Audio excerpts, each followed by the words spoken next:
The Princess Bride by S. Morgenstern. Chapter 1. Buttercup was raised on a small farm in the country of Florin. Her favorite pastimes were riding her horse and tormenting the farm boy that worked there. His name was Wesley, but she never called him that. Nothing gave Buttercup as much pleasure as ordering Wesley around. Farm boy, fill these with water, please. As you wish. As you wish was all he ever said to her. Farm boy, fetch me that pitcher. As you wish. That day, she was amazed to discover that when he was saying, as you wish, what he meant was, I love you. And even more amazing was the day she realized she truly loved him back. Wesley had no money for marriage, so he packed his few belongings and left the farm to seek his fortune across the sea. It was a very emotional time for Buttercup. I fear I'll never see you again. Of course you will. But what if something happens to you? Hear this now.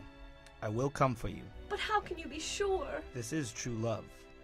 You think this happens every day? Wesley didn't reach his destination. His ship was attacked by the dread pirate Roberts, who never left captives alive. When Buttercup got the news that Wesley was murdered, she went into her room and shut the door. And for days, she never slept nor ate. I will never love again. 5 years later, the main square of Florence City was filled as never before to hear the announcement of the great Prince Humperdinck's bride-to-be. My people, a month from now, I shall marry a lady who was once a commoner like yourselves, the Princess Buttercup. Buttercup's emptiness consumed her. Although the law of the land gave Humperdinck the right to choose his bride, she did not love him. Despite Humperdinck's reassurance that she would grow to love him, the only joy she found was in her daily bride. Excuse me. A word, my lady. We are but poor, lost circus performers. Is there a village nearby? There's nothing nearby. Not for miles. Then there will be no one to hear you scream. What is that you're ripping? It's fabric from the uniform of an army officer of Gilder. Who's Gilder? The country across the sea. The sworn enemy of Florin. Go! Once the horse reaches the castle, the fabric will make the prince suspect the Gildarians have abducted his love. When he finds her body dead on the Gilder frontier, his suspicions will be totally confirmed. We'll reach the cliffs by dawn. Why are you doing that? Making sure nobody's following us. That would be inconceivable! We can all relax, it's almost over. You're sure nobody's following us? As I told you, it would be absolutely, totally, and in all other ways inconceivable. Out of curiosity, why do you ask? No reason. It's only I just happened to look behind us, and something is there. What? I think he's getting closer. Whoever he is, he's too late, see? The cliffs of insanity. He's climbing the rope, and he's gaining on us. Inconceivable! Faster! You keep using that word. I do not think it means what you think it means. My God, he's climbing. Whoever he is, he's obviously seen us with the princess and must therefore die. Fezzik, carry her. Inigo, we'll head straight for the Gilder frontier. Catch up when he's dead. If he falls, fine. If not, the sword. Hello there. Slow going? Look, I don't mean to be rude, but this is not as easy as it looks, so I'd appreciate it if you wouldn't distract me. Sorry. Thank you. I do not suppose you could speed things up. If you're in such a hurry, you could lower a rope, or a tree branch, or find something useful to do. I could do that. In fact, I got some rope up here. But I do not think you will accept my help, since I am only waiting around to kill you. That does put a damper on our relationship. I swear on the soul of my father, Domingo Montoya, you will reach the top alive. Throw me the rope. Thank you. We'll wait until you're ready. Again, thank you. I do not mean to pry, but you don't by any chance happen to have 6 fingers on your right hand. Do you always begin conversations this way? My father was slaughtered by a 6-fingered man. How old were you? I was 11 years old. So the next time we meet, I will not fail. I will go up to the 6-fingered man and say, hello, my name is Inigo Montoya. You killed my father. Prepare to die. Well, I certainly hope you find him. Someday. You are ready then? Whether I am or not, you've been more than fair. You seem a decent fellow. I hate to kill you. You seem a decent fellow. I hate to die. Begin! You are wonderful. You're amazing. Kill me quickly. I would as soon destroy a stained glass window as an artist like yourself.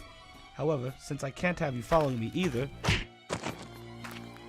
Inconceivable! Give her to me. What do I do? Finish him, finish him. Pick up one of those rocks. The minute his head is in view, hit it with the rock. My way is not very sportsmanlike. I did that on purpose. I don't have to miss. I believe you. So what happens now? We face each other as God intended. You mean you'll put down your rock and I'll put down my sword, and we'll try to kill each other like civilized people? You're quick. And a good thing, too. I just figured out why you give me so much trouble. Why is that, do you think? Well, I haven't fought just one person for so long. I've been specializing in groups, battling gangs for local charities, that kind of thing.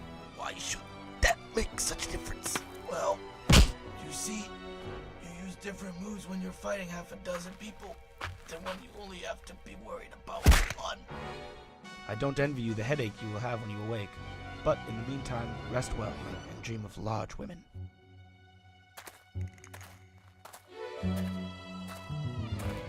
So it is down to you, and it is down to me. If you wish her dead, by all means, keep moving forward. Perhaps an arrangement can be reached. There will be no arrangement. But if there can be no arrangement, then we are at an impasse. I'm afraid so. I can't compete with you physically, and you're no match for my brains. You're that smart. Let me put it this way. Have you ever heard of Plato, Aristotle, Socrates? Yes. Morons. Really? In that case, I challenge you to a battle of wits. For the princess to the death, I accept. Good. Then pour the wine. Inhale this, but do not touch. I smell nothing. What you do not smell is called iocane powder. It is odorless, tasteless, dissolves instantly in liquid, and is among the more deadlier poisons known to man. All right. Where's the poison? The battle of wits has begun. It ends when you decide and we both drink and find out who is right and who is dead. But it's so simple.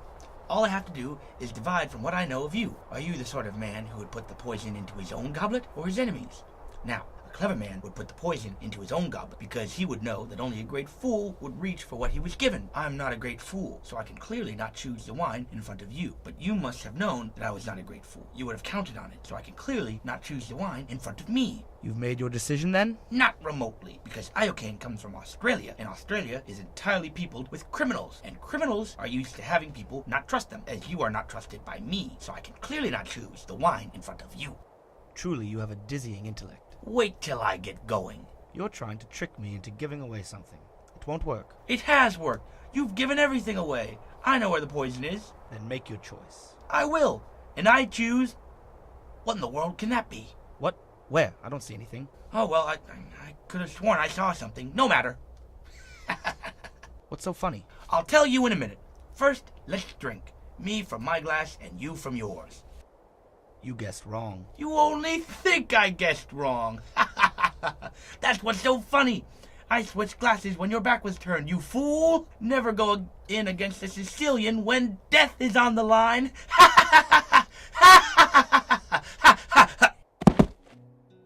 No matter where you take me, there's no greater hunter than Prince Humperdinck. He could track a falcon on a cloudy day. He can find you. You think your dearest love will save you? I never said he was my dearest love. And yes, he will save me. That I know. I know who you are. Your cruelty reveals everything. You're the dread Pirate Roberts. Admit it. With pride.